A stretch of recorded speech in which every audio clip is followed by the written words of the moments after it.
오늘은 에베소서 강해를 마무리하는 날입니다. 예수님이 우리에게 기대하는 거룩한 교회의 비전을 함께 나누고자 합니다. 거룩한 교회는 어떤 교회입니까?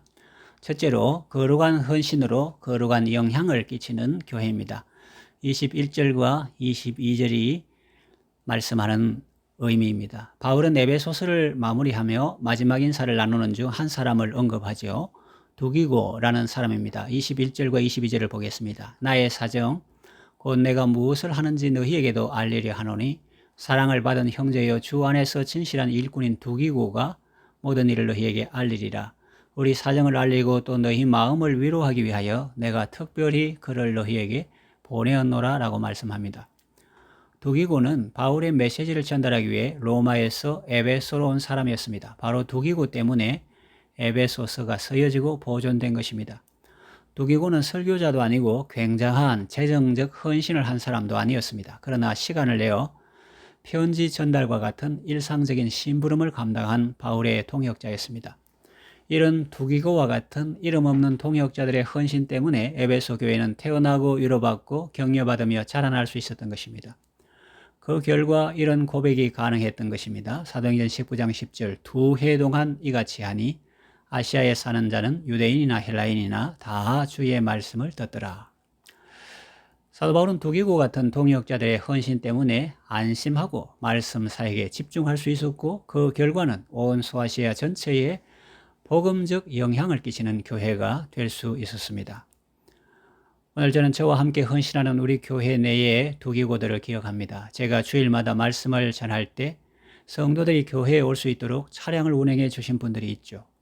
그분들이 저의 두기고입니다. 또 신실한 영혼의 돌보미와 지킴이로 매주마다 변함없는 헌신으로 목장을 지켜온 목자들, 그분들이 바로 저의 두기고입니다. 그리고 교회를 위해서 눈물과 기도해 주신 모든 중부 기도자들이 또한 저의 두기고입니다. 그리고 말씀을 전할 때마다 아멘으로 화답해 주시고 지지해 주신 여러분 모두 저의 두기고입니다. 여러분에게 감사와 사랑의 마음을 전합니다.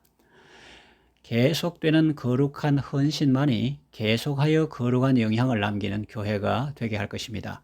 마지막 시대에 하나님께 귀하게 쓰임받는 거룩한 교회를 세워가는 귀한 성도들이 되시기를 바랍니다. 둘째로 평안과 믿음을 겸한 사랑이 가득한 교회입니다. 23절 말씀이죠. 평안은 공동체를 하나로 묶는 줄과 같습니다. 에베소서 4장 3절에 보니까 평안에 매는 줄로 성령이 하나 되게 하신 것을 힘써 지키라고 말씀하셨습니다. 거룩한 교회는 이처럼 평안이 가득한 교회입니다. 우리는 교회가 든든히 서갈 때 먼저 그 하나님의 평안함이 있음을 볼 수 있습니다. 사도행전 9장 31절 그리하여 온 유대와 갈릴리와 사마리아 교회가 평안하여 든든히 서가고 주를 경외함과 성령의 위로로 진행하여 수가 더 많아지니라 했습니다. 그리고 거룩한 교회는 믿음을 겸한 사랑이 가득한 교회입니다. 사랑이 가득한데 그냥 사랑만 있는 것이 아니고 믿음을 겸한 사랑입니다. 믿음이 없이 사랑만 가득하면 그 사랑은 오래 지속될 수 없습니다. 참 사랑에는 믿음이 있습니다. 그리고 참 믿음은 또 사랑으로 역사하죠.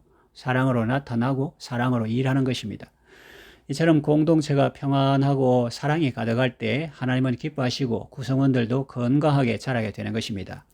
거룩한 교회는 평안과 믿음을 겸한 사랑이 가득한 교회입니다. 셋째로 주 예수 그리스도를 변함없이 사랑하는 교회입니다. 24절 내용입니다.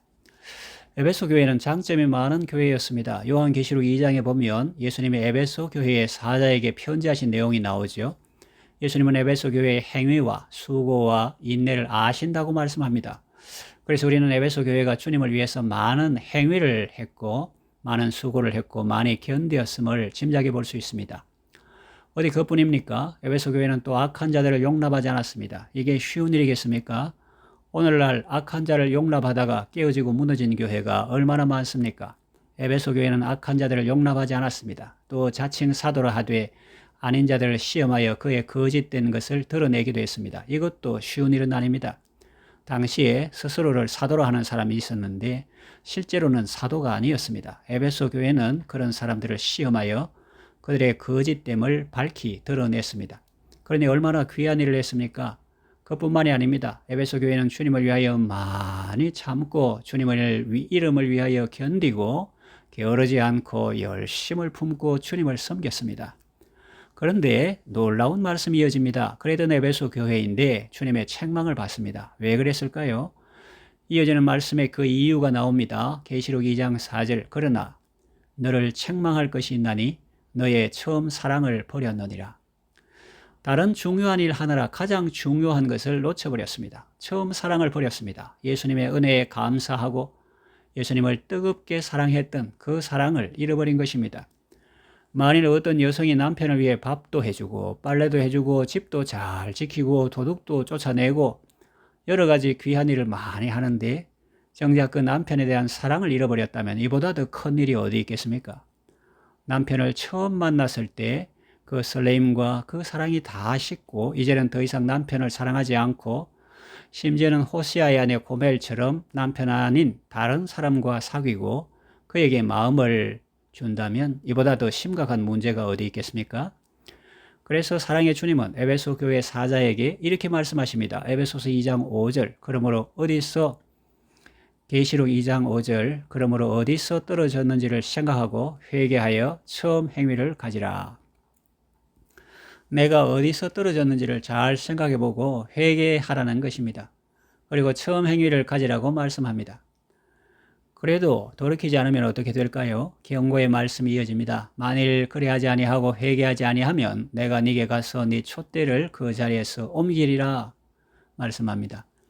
더 이상 주의를 밝히는 촛불의 사명을 감당하지 못하게 될 것이라고 말씀합니다. 더 이상 교회의 사명을 수행할 수 없게 된다는 말씀이죠.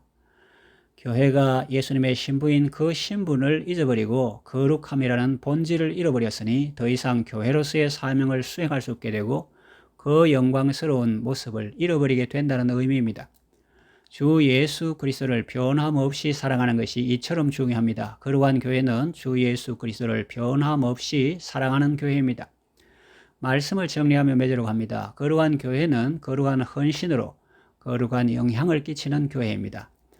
평안과 믿음을 겸한 사랑이 가득한 교회입니다. 주 예수 그리스도를 변함없이 사랑하는 교회입니다. 우리 창원 새로운 교회가 하나님 앞에서 거룩한 교회로 아름답고 건강하게 세워져 가기를 바랍니다.